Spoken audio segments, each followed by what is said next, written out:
Good afternoon sir. Sir, आज हम लोग एक ऐसा चैप्टर चालू करने वाले हैं जो कि आपने पहले बचपन में पढ़ा भी है कभी, बट आपका कॉन्सेप्ट कभी भी इसको लेके क्लियर नहीं होता। One of the most important conceptual chapters, अगर वो आपको आ जाए तो आपका अकाउंट्स का ग्रिप एक अलग लेवल पे होता है। और इस चैप्टर का एप्लीकेशन आप जितना आगे बढ़ेंगे लाइफ में, उतना ज़्यादा उसका एप्लीकेशन बढ़ते जाएगा। इसका कॉन्सेप्ट क्लियर होना बहुत जरूरी है, क्योंकि इसका एप्लीकेशन फाइनल अकाउंट, इसका application single entry, non trading organisation, rectification, हर एक जगह इसका एप्लीकेशन है। तो सर, हम लोग जिस चैप्टर का बात कर रहे हैं उसका नाम है बिल्स ऑफ एक्सचेंज।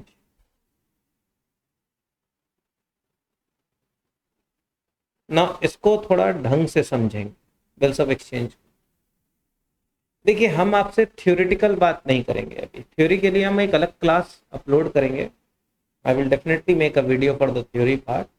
बट मेरा अभी जो नोशन है कि हम आपका कॉन्सेप्ट क्लियर करें, वही मतलब सेम कन्वेंशनल और ट्रेडिशनल वे में जाके आपको बोर करके फिर आपको कुछ समझ में ही नहीं आया, वैसा पढ़ा के कोई मतलब नहीं है। आई वांट कि आपको चीजें पूरी तरीके से क्लियर हों कि एक्चुअली ये इस तरीके से ऑपरेट करता है।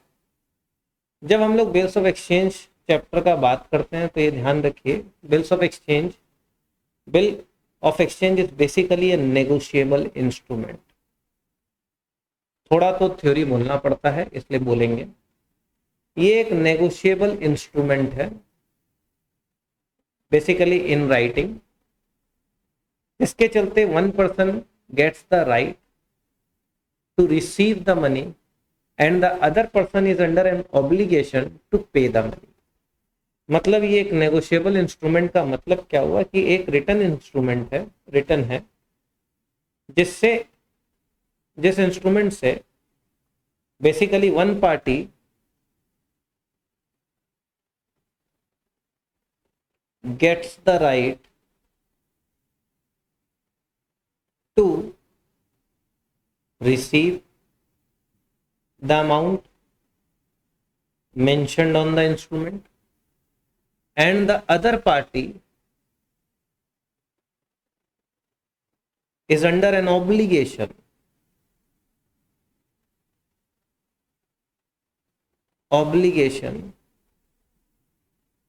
to pay the amount mentioned under the on the instrument।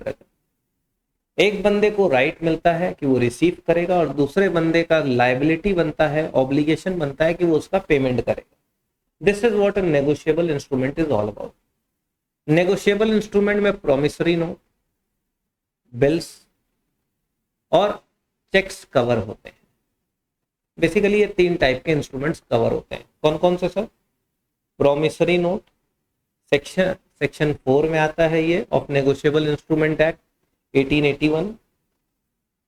Then you have got the bills of exchange, जो कि सेक्शन 5 में आता है।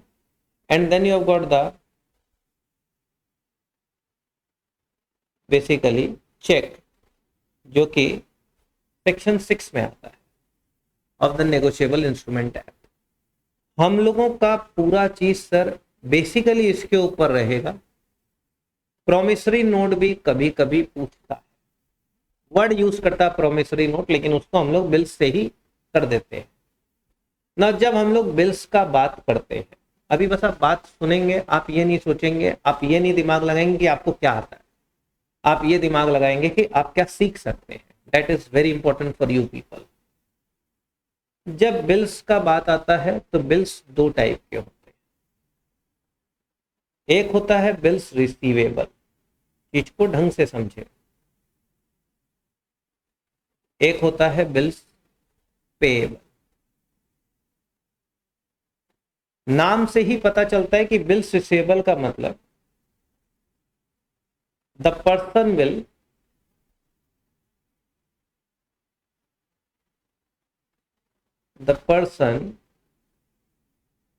will receive the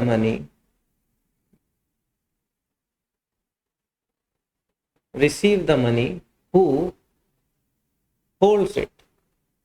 जिसके पास बिल्स रिसीवेबल होगा उसको पैसा मिलेगा।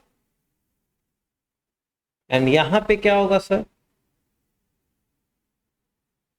द पर्सन और the party will pay for that bill. उसको क्या करना पड़ेगा सर, पेमेंट करना पड़ेगा। तो एक बंदे को रिसीव होगा और दूसरे बंदे को क्या करना है, पेमेंट करना है। ये बिल्स रिसीवेबल और बिल्स पेएबल है। अब ये भी समझिए, बिल्स रिसीवेबल है, आपको उसके बदले पैसा मिलेगा, तो it is going to give help you in earning some kind of a money, yes और नो, इन गेटिंग मनी। तो ये एक एसेट होता है। Bills receivable is an asset and bills payable is a liability. इसको हम लोग liability side में लिखते हैं। अच्छा, ये करंट एसेट है कि करंट नॉन करंट? तो sir it is a current asset. क्यों?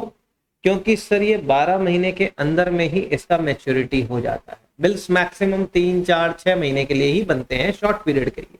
हाँ, ऐसे तुम 2 साल का भी बना सकते हो, बट प्लीज जो नॉर्मल ट्रेंड है उसके बेसिस पे ये बोला जाता है कि बिल्स रिसीवेबल जो होता है वो लेस देन 1 ईयर का ही होता है, इसलिए करंट एसेट है। तो ये आपके लिए क्या हो गया, करंट लायबिलिटी। एकदम आराम से समझे चीज, क्योंकि ये एसेट है। तो एसेट जब भी आता है, जब भी जनरेट होता है या आता है, आपने पढ़ा है एसेट के लिए real account, what comes in. तो जब भी एसेट आएगा आपके पास, मतलब जब भी आपके पास बीआर आएगा, बिल्स रिसीवेबल, तो वो हमेशा क्या होगा, डेबिट होगा। और एसेट ऐसे भी डेबिट होता है, एसेट बढ़ता है डेबिट, घटता है क्रेडिट, ये ध्यान रखिए। इसका मतलब आपको अगर बीआर मिला, चीज को समझिएगा, when you receive BR, bills receivable, अब हम लोग बिल्स रिसीवेबल को बीआर बोलेंगे, ठीक है। When you receive bills receivable और बीआर, हम लोग बीआर को क्या करेंगे, डेबिट करेंगे। एकदम नॉर्मल चीज, अभी आप यही समझिए, आपको कुछ नहीं आता है, बीआर डेबिट होता है। लायबिलिटी हमने बोला करंट लायबिलिटी, क्योंकि लायबिलिटी है, तो लायबिलिटी जब बढ़ती है, व्हेन लायबिलिटी इंक्रीजेस, मतलब जैसे ही आपके घर में बीआर आएगा, बीपी आएगा, बिल्स पेएबल। अब यहां ब्रैकेट में हम नोटेशन दे देते हैं, bills payable and this is BR, ये ध्यान रखना। तो जैसे ही आपके यहाँ पे बीपी आएगा, when you receive the bills payable, तो आपको बिल्स पेएबल, क्योंकि लायबिलिटी है, तो लायबिलिटी क्या होती है सर, क्रेडिट। तो आप अपने बुक्स में बिल्स पेएबल को क्या करेंगे, क्रेडिट करेंगे। समझ गए चीज को, क्लियर है पक्का सर? तो बिल्स पेएबल, अच्छा आपने बिल्स पेएबल क्रेडिट किया, मतलब आपको पैसा देना है। अच्छा, कोई क्या आपको जबरदस्ती बोल सकता है आप पैसा दीजिए, कि आप जब एग्री करेंगे तभी आप रुपया देंगे, यस और नो? तो इसलिए सर, इसलिए बिल्स पेएबल पहले आपको एक्सेप्ट करना पड़ता है। मतलब you agree to the fact that I will pay you. तो आप जैसे ही एक्सेप्ट करते हैं, मतलब you are under an obligation, आपने प्रॉमिस कर दिया सामने वाले को that after 2 months, 3 months, 1 month, whatever may be the period of the bill, I will pay you this certain amount of money along with interest or with no interest, whatever it is। तो वो sir जी आप agree करेंगे, तो यहां पे accept करना होगा। समझ गए चीज को? सर हमने बोला आपको एक्सेप्ट करना होगा, मतलब सर, मतलब एक बिल आपके पास आएगा, you will get a bill, आपको एक बिल मिलेगा और बोलेगा कि भाई डू यू एक्सेप्ट इट। आप अगर यस बोले तो now you are under an obligation to pay for it, yes और नो। आपने यस बोल दिया, तो आपके यस बोलते ही आपके लिए क्या हो जाएगा, बिल्स पेएबल। आपने नो बोला तो there is no bill at all, क्योंकि उस बिल को जब आपने एक्सेप्ट ही नहीं किया तो फिर उस बिल का कोई अस्तित्व नहीं है, उस बिल को भूल जाइए, फेक हो गया, फाड़ के फेंक दीजिए। अच्छा, आपको एक बिल मिला, तो बिल मिला तो बिल बना होगा ना, डेफिनेटली बिल तो बनाया गया होगा। तो there must be a person who must have made the bill, जिसने बिल को बनाया होगा। और जो बिल को बनाता है, इस प्रोसेस को, बनाने वाले प्रोसेस को हम लोग बोलते हैं drying of the bill. Drying of the bill, तो जो बंदा बिल को ड्रॉ करता है, हम बनाए, आपको भेजे, आप एक्सेप्ट कर रहे हैं, आपने बोला हाँ, तो आपको अब पेमेंट करना है, तो आप बिल्स पेबल आपके लिए। हमने बनाया तो हम अपने लिए बनाएंगे कि गांव के लिए बनाएंगे? सर हम अपने लिए बनाएंगे। तो sir drawing of the bill जो करता है, जो बंदा बिल को ड्रॉ करता है, उस बंदे को सर हम लोग बुलाते हैं ड्रॉवर ऑफ द बिल। वो बंदा बिल ड्रॉ करता है और उस बंदे को एक्सेप्ट नहीं करना है, वो ड्रॉ करके आपको भेज रहा है, तो इस बंदे के लिए बिल्स रिसीवेबल होता है। और जो बंदा एक्सेप्ट करता है उसके लिए बिल्स पेएबल होता है। तो पहले कहानी समझे कि एक बिल बनेगा, ड्रॉ करेंगे, ड्रॉ कौन करेगा? ड्रॉअर करेगा। ड्रॉअर के लिए बिल्स रिसीवेबल होगा। अब कभी भूल जाओ कि ड्रॉअर के लिए रिसीवेबल की पेएबल, तो ड्रॉअर के लास्ट में क्या आता है? आर। ये स्टार्ट आर से ही होता है। तो ड्रॉअर बिल्स रिसीवेबल और बिल्स पेएबल एक्सेप्टर। जो बंदा एक्सेप्ट करता है उसके लिए, इफ यू एक्सेप्ट इट, तो इस बंदे को हम लोग बोलते हैं एक्सेप्टर। और एक्सेप्टर के लिए क्या हो जाता है? वो बिल्स पेएबल हो जाता है। अच्छा एक बात बताओ, जरूरी है वो एक्सेप्ट करेगा? हम लोग तो लॉ में भी पढ़े हैं ऑफर प्लस एक्सेप्टेंस, और ऑफर प्लस एक्सेप्टेंस होने के पहले पार्टी को क्या बुलाते हैं? Offeror and offeree. उसी तरीके से जब तक बिल एक्सेप्ट नहीं होता है तब तक ये बंदा ड्रॉअर है, और जिस बंदे को बिल भेजा गया है कि तुम एक्सेप्ट करते हो कि नहीं, वो बंदे को हम लोग बुलाते हैं ड्रॉई। क्या बुलाएंगे सर? ड्रॉई। मतलब एक ड्रॉअर होगा जो बिल बनाएगा, आपको भेजेगा, आप उस बिल को देख के या तो एक्सेप्ट करेंगे, एक्सेप्ट करते ही you will become the acceptor, और आपके बुक्स में एक लायबिलिटी आ जाएगी कि that you need to pay for that thing. और जो पेमेंट करना उसको हम लोग बिल्स पेएबल बोलते हैं। और जो बंदा भेजा था तुमने हाँ बोल दिया, तो उसका दिल खुश हो जाएगा और वो अपने बुक्स में बिल्स रिसीवेबल को लिखेगा। समझ गए चीज को? क्लियर है पक्का? उसके यहाँ रिसीवेबल बन जाएगा। और सर जी जब तक वो बंदा एक्सेप्ट नहीं करता है तब तक आप उसको एक्सेप्टर बुला नहीं सकते, और तब तक उसके बुक्स में बिल्स पेएबल आ नहीं सकता। तो उसके उस समय तक वो बंदा क्या रहेगा सर? ड्रॉई रहेगा। क्या समझ में आया चीज? तो अब आपको समझ में आया कि बिल ड्रॉ होता है, दूसरे के पास जाता है, वो बंदा एक्सेप्ट करता है। फिर सर जी वो बंदा एक्सेप्ट, क्या मतलब? उसने मेरे को प्रॉमिस कर दिया कि हाँ मैं पे करूंगा, और क्योंकि मेरे को मिलेगा तो मेरे लिए बिल्स रिसीवेबल, और उस बंदे को देना है तो उसके लिए बिल्स पेएबल। आप सोचिए आप ही को रुपया देना है और आप ही बिल बनाएंगे, ऐसा होगा क्या? आप कभी अपना कब्र खुद खोदते हैं? नहीं सर, कोई दूसरा ही खोदेगा कि भाई तुमको हाँ बोलना है।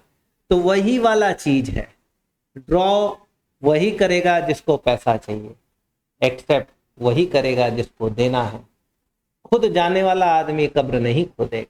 That is what. समझ गए चीज को? क्लियर है पक्का सर?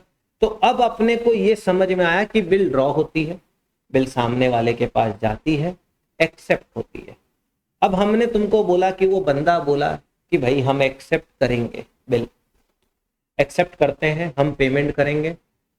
पेमेंट क्या उसी समय करेगा?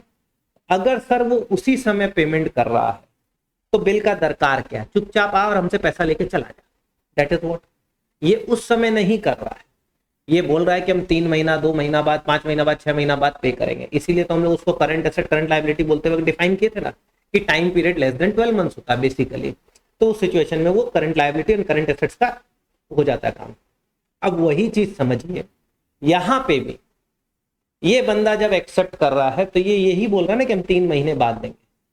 अब क्योंकि हम लोग को पता है कि कॉन्ट्रैक्ट में ओरल कॉन्ट्रैक्ट का कोई वैलिडिटी नहीं होता है, उसको हम लोग सर जी एनफोर्स नहीं कर सकते। अनएनफोर्सेबल कॉन्ट्रैक्ट का याद करिए definition, the contract which can not be enforce due to technical defect.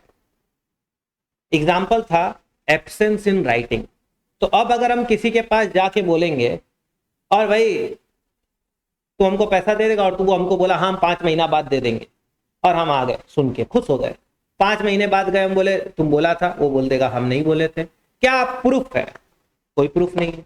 इसी प्रूफ का होना नहीं होने के लिए, एक एविडेंस के लिए, एक प्रूफ के लिए, अकाउंटेबिलिटी के लिए, सामने वाले को रेस्पॉन्सिबल करने के लिए we need to basically draw a bill, जिसपे मेरा उसका दोनों का सिग्नेचर होना चाहिए, वो बंदे का भी डेट वेट सब रहेगा, और कितना अमाउंट है, कितना परसेंट ब्याज है, everything will be clearly mentioned, and for what purpose the bill has been made, that also will be basically incorporated if there is a purpose, except in case of accommodation bill। हमने English में accommodation bill बोल दिया है, अभी इसको छोड़ दीजिएगा, it is not required। अभी आपको सिर्फ ये समझना है कि इसीलिए लिखाया जाता है कि भाई सामने वाला बोले, तो इससे ये समझ में आया कि बंदा तुरंत पेमेंट नहीं कर रहा है, he will pay after a period of time। तो मतलब सर ये भी चीज समझ में आया कि whenever a bill is made, is being drawn, it is always made for a tenure, or you can say in simple language a duration। एक ड्यूरेशन के लिए बिल बनता है, वो duration can be in months, it can be in days, कुछ भी हो सकता है। समझ गए चीज को? क्लियर है? मतलब बिल एक ड्यूरेशन के लिए होता है। जब ड्यूरेशन वाला बिल आता है तो बिल एट साइट भी होता है, बिल आफ्टर डेट भी होता है। बिल एट साइट का मतलब ये होता है कि जिस दिन हम वो बिल लेके आएंगे आपको उसी दिन पेमेंट करना पड़ेगा। ये बातें आएंगी बाद में वापस, डोंट वरी, बट अभी नॉर्मल बात कर। बिल एट साइट, साइट मतलब देखना, आंख, साइट देखना, तो बिल एट साइट, इसका मतलब सर जैसे ही आप देखेंगे आपको पेमेंट करना पड़ेगा। सर देखते ही पैसा देना है तो वो तो कभी भी आके दिखा सकता है, ए भाई दे, देख तुम साइन क्या था, दे, दे पैसा दे। तो पेबल ऑन डिमांड। सर ऐसा कोई बिल है जो डिमांड पे पेमेंट होता है? हाँ होता है। आज ही हम लेके आए हैं, मेरे को एक बच्चा फीस चेक में दिया, हम चेक बैंक में लेके गए कि पैसा तो रुपया दीजिए, चेक। अब आप बैंक वाले के पास जाते हैं, चेक देते हैं सेल्फ, तो उसको उसी समय पैसा देना पड़ता है, ये सुनना। तो पेबल ऑन डिमांड। अब वो बैंक वाला कभी आपको बोला है 3 दिन बाद आओ, आज दिया है? नहीं, ऑन डिमांड। समझ गए चीज को? क्लियर है पक्का sir? This is payable eight site. But हमारे एग्जाम में, अब हम इसके ऊपर और बात नहीं करेंगे, बट हमारे एग्जाम में जो क्वेश्चन आता है वो बिल आफ्टर डेट होता है, एक पर्टिकुलर डेट के बाद पेमेंट होता है, after a period of time. तो जो after a period of time जो पेमेंट होता है उसके ऊपर बहुत बड़े लेवल पे काम होता है। तो जब भी bill after a period of time का बात होता है तो उस सिचुएशन में हम लोगों को उस बिल का मैच्योरिटी डेट निकालना पड़ता है। अब हम लोग एक नए कॉन्सेप्ट पे आए, मैच्योरिटी डेट, बिल का मैच्योरिटी डेट निकालना पड़ता है। अब आपको एक चीज समझना होगा, मैच्योरिटी रेट निकालने के लिए पहले तो एक डेट होता है, date of drawing. Sir date of drawing of bill का मतलब जिस दिन मैंने बिल को ड्रॉ किया। ड्रॉ कौन करता है? ड्रॉअर। ड्रॉअर के लिए क्या होता है? बिल्स रिसीवेबल होता है, तो date of drawing of bill होती है। करेक्ट है? ये डेट समझ लो। Date of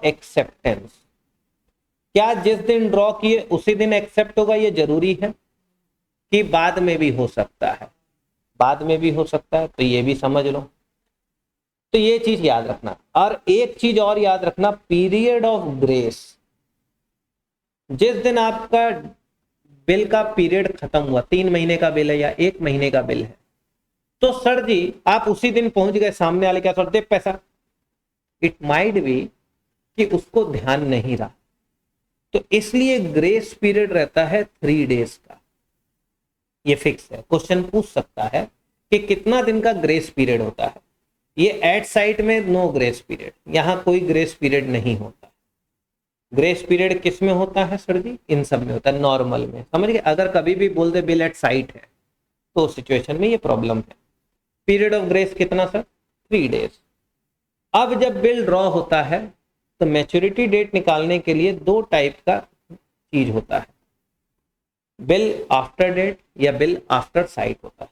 bill after date और बिल आफ्टर साइट होता है। तो अपने अब उसके ऊपर बात करेंगे। हम चाहते हैं तुम पहले इतना तक सेटल हो जाओ, ठीक।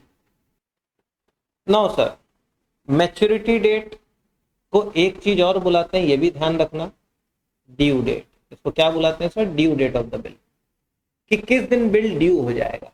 जैसे हमारे यहाँ पे इलेक्ट्रिसिटी बिल आता है ड्यू डेट के साथ, तो इस दिन पेमेंट करना है, date is the due date. तो वही वाला चीज यहाँ पे भी आता है।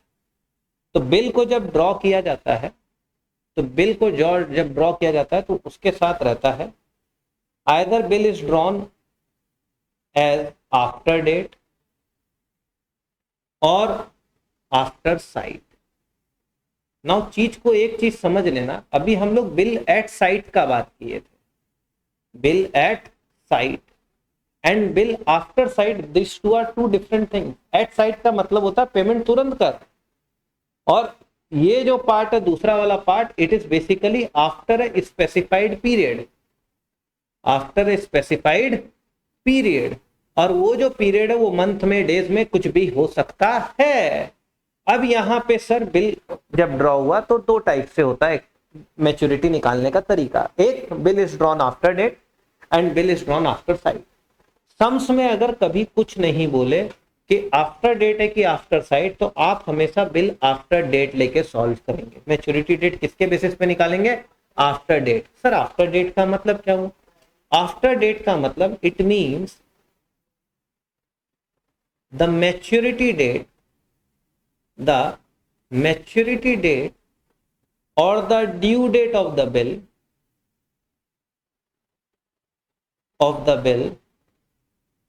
will be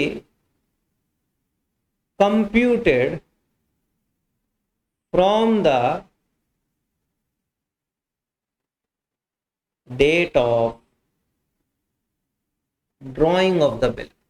मतलब जिस दिन ड्रॉवर ने, जिसके लिए बिल रिसीवेबल हुआ है, वो जिस दिन उसने उसको ड्रॉ किया, उस दिन से उसका मैच्योरिटी कैलकुलेट होगा, उस दिन से। That is what it is all about. After site का मतलब, अब आप बना लिए बिल और अपने घर में लेके बैठे हुए, क्या उससे उस बिल का कोई वैल्यू है? नहीं।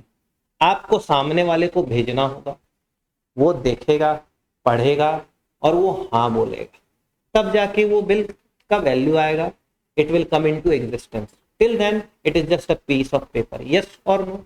तो उसको दिखाना पड़ेगा, उसको देखना पड़ेगा, उसको पढ़ना पड़ेगा। तो बेसिकली यहाँ पे मैच्योरिटी डेट जब कैलकुलेट किया जाता है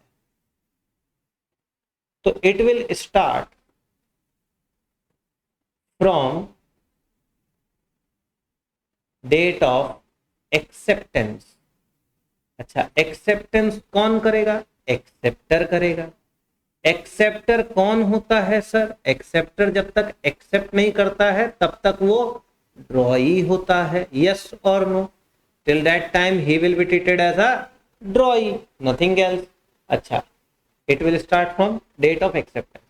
तो दोनों डेट में कौन सा डेट बाद में आएगा ये बताओ?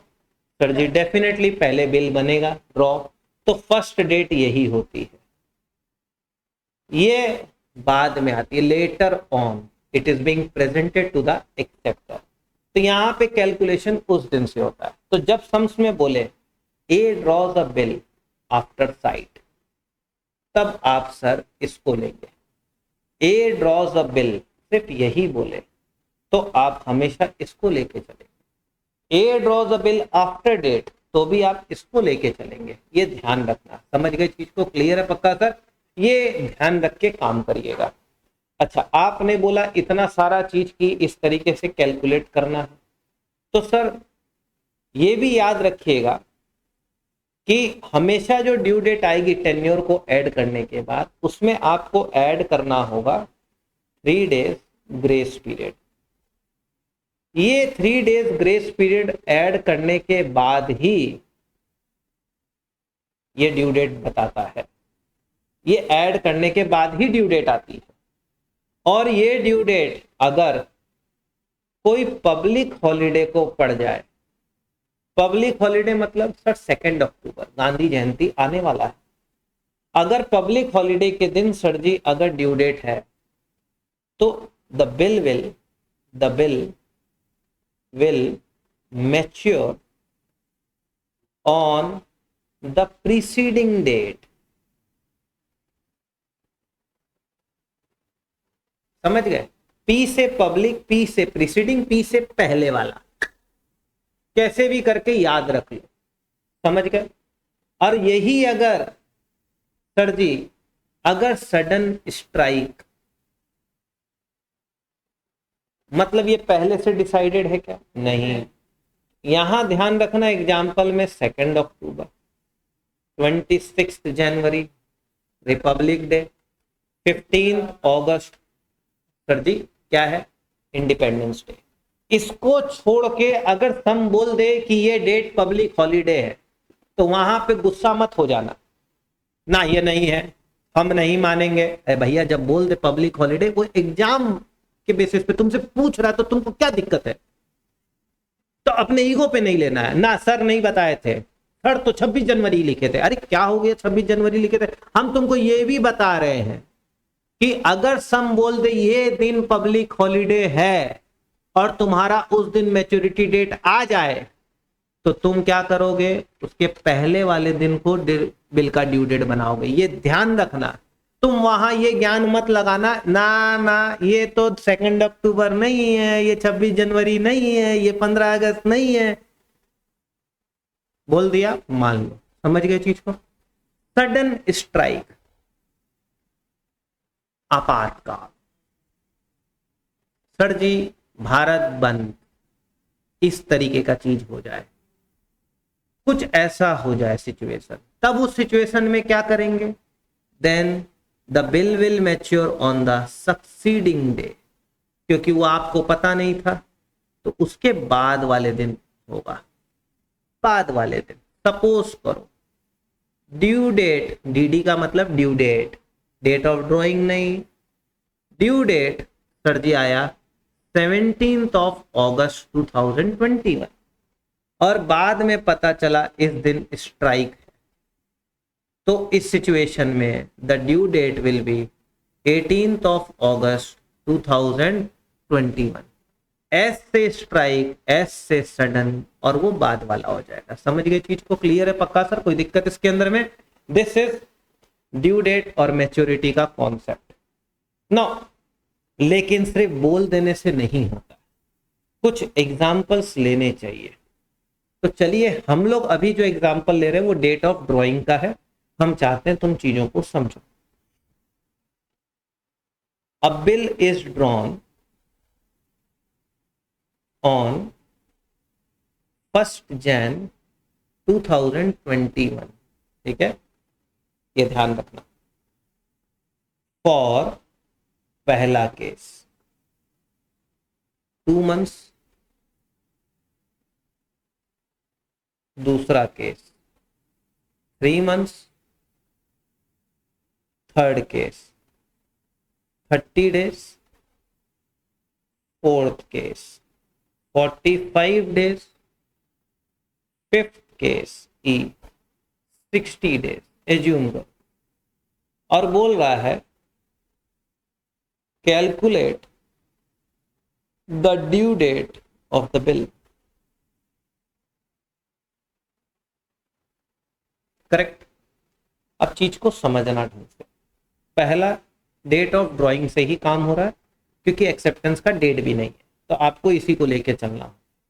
तो चलिए हम लोग फर्स्ट केस को लेके चल रहे हैं। डेट ऑफ ड्राइंग करना कैसे, देखो तुम ये समझ लो। बिल ड्रॉ किस दिन हुआ?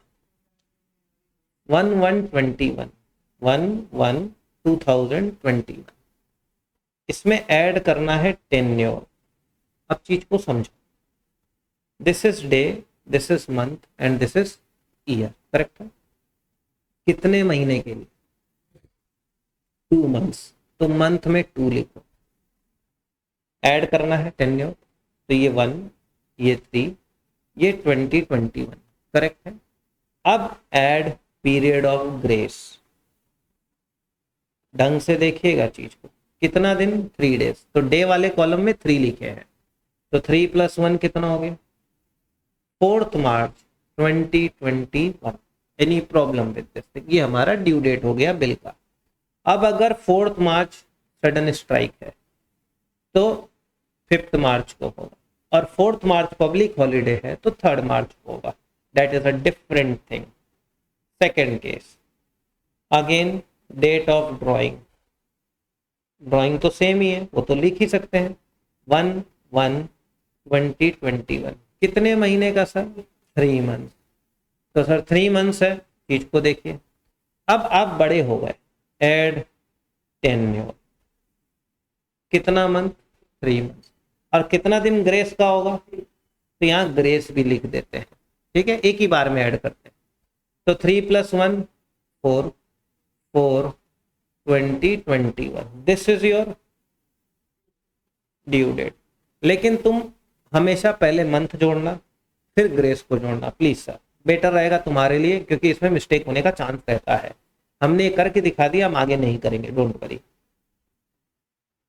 Again date of drawing, third case, 1/1/2021, correct है? श्योर, पक्का? चलिए अब ऐड क्या होगा? टेन्योर। अब टेन्योर देखिए क्या है? 30 डेज। डे वाले में बच्चा मिस्टेक करता है, इसलिए हम पहले इसको डील करना चाहते हैं। 30 डेज, यहां कुछ बोला है नहीं, डे का बात हो रहा है। तो 30 + 1 कितना हो गया बेटा? 31/1/2021, करेक्ट है? अभी तो ग्रेस बाकी है, तो ग्रेस डेज कितना? 3। तो 31 + 3 34 जनवरी 2021। ऐसा कभी डेट देखा जिंदगी में? नहीं ना। तो अब इसको कन्वर्ट करना सीखो। अब तुम समझो, यहां पे जनवरी है क्या? बताओ जनवरी में कितना दिन होता है? 31। तो लेस डेज इन जनवरी, जैन 31। अब कितना बचेगा? और अब ये फरवरी में चला गया, क्योंकि हम जनवरी हटा दिए तो वो नेक्स्ट मंथ में चला गया। 3 February 2021 is the due date. Any problem with this thing? ये बहुत काम आएगा मेथड, जब 150 डेज ऐसा कुछ आ जाएगा, इससे तुम्हारा कभी गलत नहीं होगा। अब आइए D, again date of drawing of bill. 1/1/2021, correct? Add tenure. कितना दिन का टेन्योर है सर? 45 डेज। अब देखो चीज को,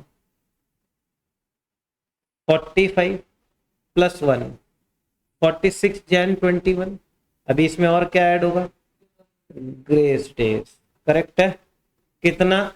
3। तो कितना हो गया? 49 जैन 21, करेक्ट है?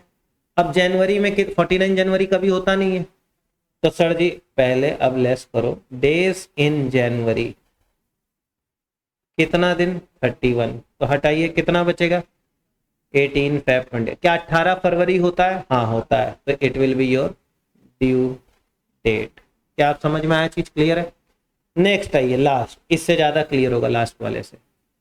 ए, date of drawing of bill. क्या है सर? 1/1/2021। ऐड क्या sir? Tenure. Sir ji tenure 60 days है। आइए सर, तो ऐड करते हैं 60 डेज। करेक्ट। तो 60 प्लस 1 इज 61, 1 20 21। करेक्ट है। अब इसमें ऐड क्या होगा? Days of grace. कितना? 3। तो कितना हो गया? 64 जैन 2021। क्या कभी भी 64 होता है जनवरी में? नहीं होता है सर, आप गलत बोल रहे हैं। लेस डेज इन जनवरी। यहां ढंग से समझना, कितना दिन जनवरी का? 31। 64 में 31 गया, कितना बचा? अब 33 फरवरी 2021। क्या फरवरी में 33 होता है? नहीं। डेज इन फरवरी। अच्छा, फेब में 28 भी होता है, 29 भी होता है। 2021 है ये सर, लीप ईयर नहीं है। तो 29 माइनस करिए तो हो गया 28, माइनस करिए तो हो गया सर अपना कितना? 5 मार्च। अब फरवरी चला गया तो क्या आएगा? मार्च। 5 March 2021 is your due date. Any problem with this thing? Clear है ये चीज? पक्का सर? कोई दिक्कत इसके अंदर में? श्योर? नाउ एक पर्टिकुलर केस ले रहे हैं, जरूरी है। सपोज करिए डेट ऑफ ड्राइंग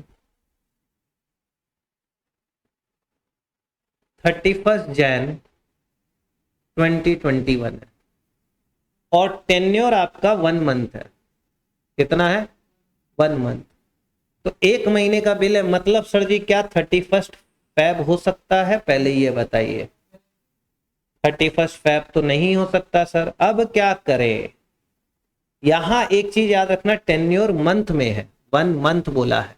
अब तुमको एक बात बताऊं, तुमको बोले 1 महीने का टाइम दे रहे 31 जनवरी को, मतलब फरवरी में तुमको देना होगा लास्ट में, यस और नो।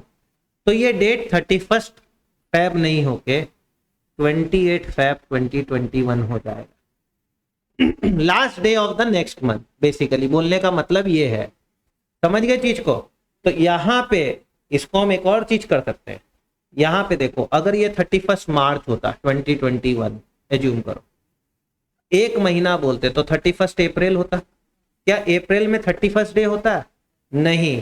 तो ये ऑटोमेटिकली 30 अप्रैल 2021 हो जाता। समझ गए चीज को? मतलब जब भी 1 महीना बोलेगा तो बेसिकली 1 मंथ ऐड करना और उस महीने को क्रॉस मत करवाना। अब सर ग्रेस डेज ऐड होगा। 28 फरवरी में अब 3 दिन जोड़ो तो बेसिकली 3 मार्च 2021। समझे मेरा बात? इसमें 3 दिन जोड़ोगे तो क्या हो जाएगा? 3 मई 2021। आप समझे चीज को? क्लियर है? ये जो हमने एग्जाम्पल दिया इसको ढंग से देखना। अगर 30 जनवरी भी हुआ तो भी 1 मंथ में 28 फरवरी ही रखना पड़ेगा। सोच लो, सोच लो, क्योंकि 30 फरवरी होता नहीं है तो मेरे को तो 28 पे ही रोकना होगा। 29 जैन भी हुआ और 1 महीना हुआ तो 29 फैब तो है नहीं इसमें, तो इसको फिर किस पे रोकना होगा? 28। 28 जनवरी हुआ तब 1 महीना में 28 फैब ऑटोमेटिक होगा। समझ गए चीज को? क्लियर है? अब यही चीज अगर 25 जैन होता तब 1 महीना जोड़ते तो 26 फैब 2021। फिर इसमें कितना दिन जोड़ते तो 29 फैब आता। क्या 29 फैब होता है? नहीं। तब ये वो लीप ईयर है नहीं तो 1 मार्च 2021 हो जाता। हम लोग फरवरी का 28 माइनस कर देते हैं। समझ गए चीज को? क्लियर है? पक्का? तो ये अपने को ड्यू डेट निकालते वक्त हेल्प करेगा।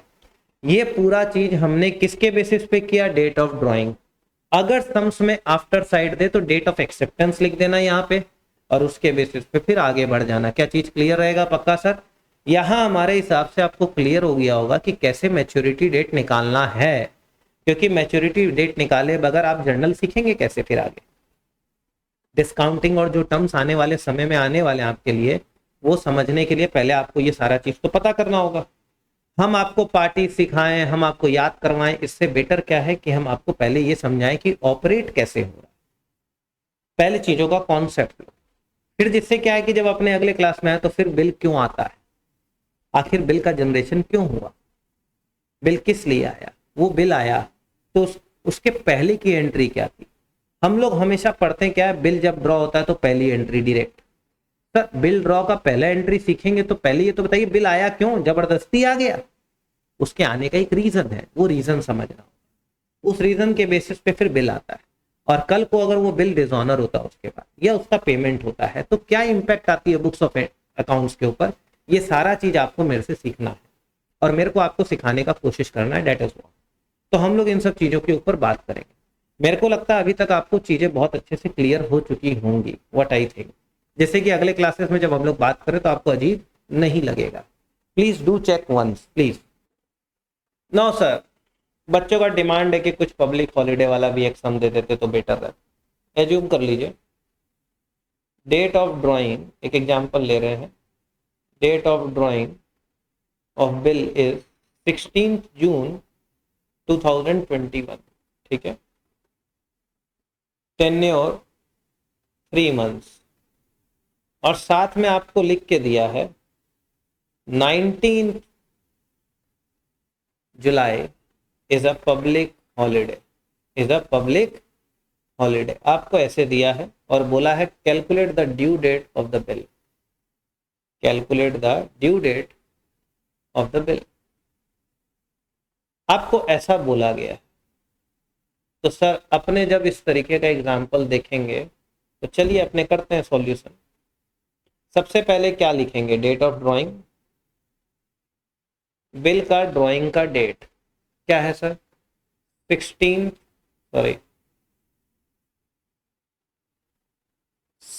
ऑफ जून 2021, करेक्ट है। कितना टेन्योर है सर, 3 months, तो 16, 6 + 3 = 9, करेक्ट। इसमें क्या ऐड करते हैं, डेज ऑफ ग्रेस, करेक्ट है। अपना डेज ऑफ ग्रेस कितना है सर, 3, तो ये आता 19 सितंबर 2021 ना, साथ में बोला 19 सितंबर 21 इज अ पब्लिक हॉलीडे। तो जैसे ही आप ये देखेंगे आप लिखेंगे since 19 September is a public holiday, therefore the maturity date or the due date will be 18 September 2021। Any problem with this thing? Preceding day, public holiday है इसलिए प्रीसीडिंग डे। अब सर हम यहाँ पे इस चीज को कंप्लीट कर रहे हैं, आपको आशा करते हैं कि समझ में आया होगा चीज, and you people must have understood a lot. और आपने आज तक जो पढ़ा, मेरे को नहीं पता मैंने कैसा पढ़ा है, but I have tried in a different way. हमारा हमेशा वे थोड़ा अलग रहता है लोगों से। I hope you people must have understood everything, and if you wish to join our classes, you can download the app Aditya Daima Classes from the Google Play Store, and you can also contact me on 9874056684। Even we provide offline classes as well as online classes। साथ में sir हमारा live classes भी चलता है, अभी आप वो भी ज्वाइन कर सकते हैं, हमारे ऐप के थ्रू आप लाइव भी कर सकते हैं। एवरीथिंग इज अवेलेबल, बैकअप्स हमेशा रहते हैं, जो जो चैप्टर्स पढ़ाते जाते हैं वो ऐप में हमेशा रहता है और बच्चे उसको फॉलो कर सकते हैं। And please do take care of yourself till then. Thank you sir, take care.